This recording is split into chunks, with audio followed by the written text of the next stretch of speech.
Alright, so hey guys, welcome back to another video. Hope you guys are all doing well. Today we're going to be talking about some Nvidia GPUs and the kind of pairings that you should think about making when it comes to purchasing your monitor. Now, this particular topic is a bit divisive for a couple of people depending on what kind of ratio you want between the amount of frames that the GPU itself will put out compared with the actual monitor refresh rate. Different people want different stuff depending on the games that you're playing.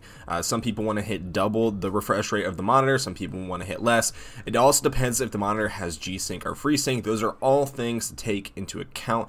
But today we're just be taking a look at Nvidia cards. If you guys want to see the AMD portion of this, make sure to hit that subscribe button and comment down below and just say, hey, I want to see the AMD one as well. In that comment section below, it would really help me out if you guys can put down what GPU you guys are rocking and what kind of monitor you guys have, so I can kind of get a better idea of the demographic of people who watch these videos and what kind of hardware that they have. Now, the main reason we're taking a look at Nvidia right now is because, well, they are just the most popular brand of GPUs right now. And again, like I said, we can take a look at AMD or both at the same time if that's something that you guys want to watch. But we're going to be taking a look at all of the RTX 30 series lineup, so that's all the way from the 3090 all the way down to the 3060 12GB model. And then we also have some GPUs that are still in production, so it's the RTX 2060 Super, the GTX 1650 and the GTX 1660 Super. So overall, I think these cards cover a pretty broad price range, and I think a lot of users probably either have these cards right now or are planning on getting one of these. So that's kind of why I think this video is pretty relevant for a lot of people, is that a lot of people's GPUs are probably going to end up being on here. And again, just kind of a disclaimer on here, I'm going to have my own biases between what I would like for a particular monitor. I've kind of got different standards per range, I guess. So if it's a lower end monitor, I might have a different opinion than you. Again, that's fine. Just kind of go around and check out different sources and different people who are just kind of talking about monitor pairings. But I'm going to try to give you guys my best opinion. I'm not going to say it's going to be 100% right for your particular use case, but I think it's going to be good for the broad range of users out there. And for the particular monitor setups that we've picked, we've got some of the most popular ones out there. So 1080p 60 Hz, 1080p 120 to 144 Hz, 1440p 120 to 144 Hz, and then 1080p with a 240 Hz plus range. And then for the final high-end one, we've got 4K 60 Hz.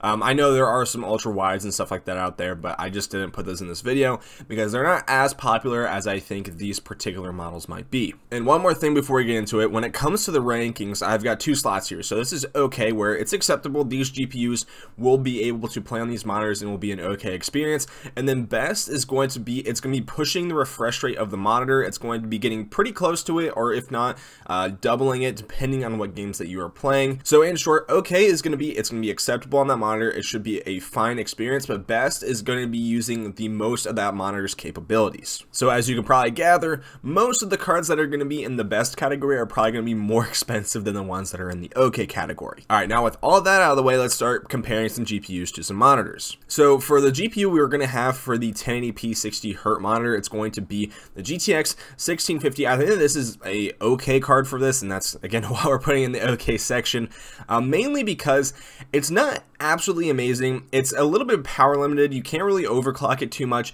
and in terms of the VRAM on it, if you don't get the super version of it, it is only going to have GDDR5 memory. And all these things cause somewhat of a bottleneck on the actual GPU core. I don't think that's a particularly great GPU, but just for 1080p, like console level performance gaming, it hits that mark. Now, when it comes to the best case scenario, I think that the GTX 1660 Super might be a bit overkill. Considering that this thing is more for a really high refresh rate monitors at 1080p. I think that this card is a great card in general, one of my favorite cards that Nvidia has launched. It just really depends if you can actually get one right now. But I think that this is really going to be pushing that refresh rate. You're going to be hitting over 100 FPS in most of your games if you're playing on like 1080p medium with a mix of medium and high settings. I think this card will definitely push a lot of stuff. Again, it doesn't have DLSS or RTX, so if those are features that you want, I'd probably step up to the RTX 2060 Super. But again, if you're just looking for the best FPS that you can get on a 1080p monitor with not just going crazy on the budget, I think the GTX 1660 Super is a great card. Now we're going to be getting into the higher end monitors. These are going to be the 1080p 120 to 144 hertz range. Mostly going to be fairly smaller monitors, probably going to be around the 24 inch, maybe a 27 inch, but I don't think they look too good at 27 inches. I'd probably just say the maximum for these monitors I would probably get is a 44 inch one, just because the larger and larger the screen you make it, the less and less pixel density that you have. So it's just not going to look too great if you're just going to be scaling it out more and more. So for this one, I think the okay card, of course, is going to be the GTX 1660 Super. It's probably not going to be hitting that particular refresh rate. It's probably going to be going under it for most high fidelity games, but for lower end esports games, it should do fine. And then as well, the RTX 2060 Super should be fine. I wouldn't say that it's going to be the best for this particular use case, because a lot of people who are going to be getting these particular monitors are going to be wanting something a little bit more high end. But I think the 2060 Super is a fine card if you can get one. Again, that's kind of the stipulation with all these GPUs, is that a lot of people can't get them right now. But if in the future you can get one, I think that a 1080p 120 to 144 hertz monitor would be fine with any of these two cards. Now, with the best case scenario, I definitely think that the 3060 Ti is going to be the best thing to go with. And as a lot of you guys might have noticed, I'm skipping over the RTX 3060 12GB card. Now, the main reason for that is that the 3060 Ti, first off, can push really high frame rates at a lower resolution. And as well, the RTX 3060 is around the same performance as a 2060 Super in most titles, so it really is not worth me putting it here in the best category. It probably would fit more in the okay category, but I've got another spot I'm going to be putting the RTX 3060. So the main reason why I'm putting the 3060 Ti right here is that, first off, it's a great performer at that resolution, which is what I said previously, but it also has a lower amount of VRAM. So the main thing with this is that if you're playing at 1080p, you're really not going to be saturating the VRAM on that card with a lot of the textures. So if you're playing at like 4K, you're going to need a lot of memory in order to store all of the shaders and textures for that card to be used pretty quickly. It's just been kind of a thing with these Nvidia cards that they've been pretty stingy on the memory until they kind of got to the 3060, and there's a bunch of controversy behind that right now.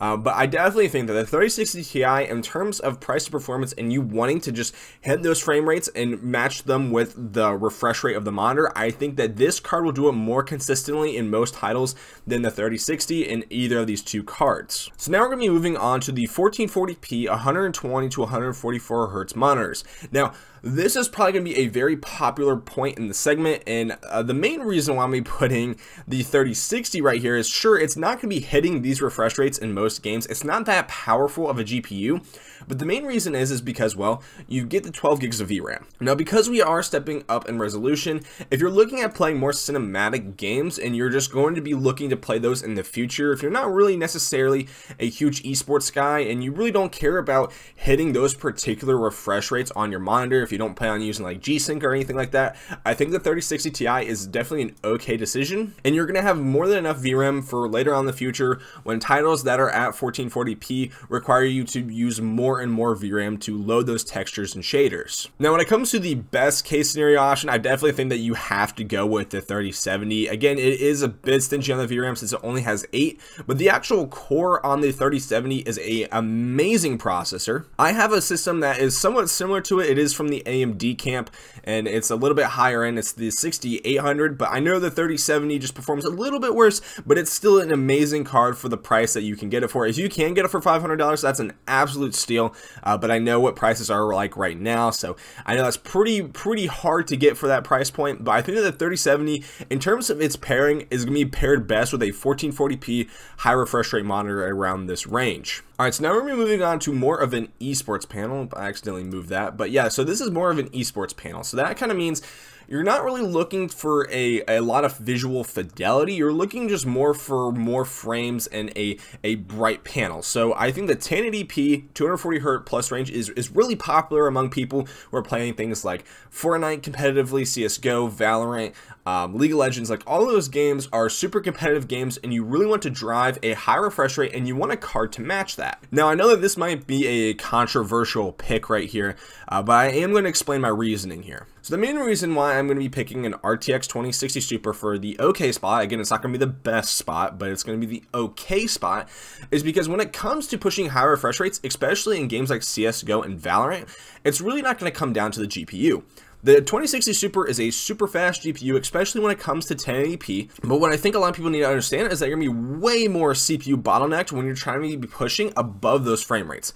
And as well, people are going to be playing at a very high visual quality. A lot of times they turn all their settings down on low. So again, you're not going to be stressing the GPU a whole lot. It's more going to be on the CPU. So when you are getting one of these monitors, it's really not going to be a whole lot about the particular GPU. And that's why I think the 2060 Super is a pretty good option, because it's pretty economical for most people and it has the performance to back up the particular CPU that you're going to be using for that refresh rate. Now again, if you're playing different games, if you're not an esports person, I really don't think that you should buy one of these monitors, just because it's not a high enough resolution and they just cost so much money. And when it comes down to it, yes, you can feel the refresh rate, but again, if you're not someone who's playing these things competitively, or if that's not something that you play all the time, then I would probably go with a 1440p monitor, just because it looks so much better. And I think that when it comes to overall gameplay, I have a lot more of an enjoyable experience on 1440p than I do have on 1080p with a higher refresh rate. Now, if you do want the best performance at 1080p 240 Hz plus, I definitely think that the RTX 3080 is probably the way to go, though it might not be the best economical decision for most people, because you're going to be spending a good bit more than the 2060. But if you really want no sort of compromises with your GPU, and you want to make sure that your CPU is going to be the bottleneck and it's not going to be your GPU and any sort of title, the 3080 is going to give you way more headroom than the 2060 Super.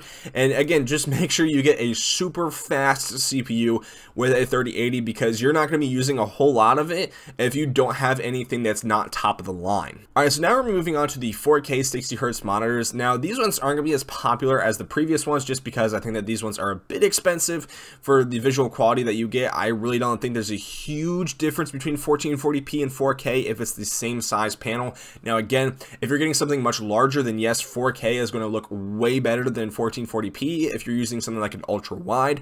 But I think 4K monitors aren't really that popular, but I'm still going to be throwing in some GPUs to give you guys some recommendations. So the 3070, I think, is going to be the okay option for it. Now, you're really not going to be driving it at very high frame rates, but you probably are going to be hitting around that 60 FPS benchmark, which I think is what most people are going to be wanting for this. And you should have a G-Sync monitor if you're going to be spending the $500, $600 that a lot of these 4K monitors have. And for those of you guys who don't know what G-Sync and FreeSync is, I haven't really explained it in this video, but it is something that's a kind of a software slash hardware mitigation that is built into a monitor, and it works with the GPU driver to time the frames that the GPU puts out with the refresh rate of the monitor, so you get like a less laggy experience and it just feels overall better, because a lot of times the frames aren't going to be lined up perfectly with the refresh rate on the monitor, so you kind of get some lag here and there if you don't have one of those. But again, if you're spending a lot of money on one of these monitors, it should be G-Sync compatible. Now, of course, when you go to the best, I honestly would wholeheartedly recommend the 3080.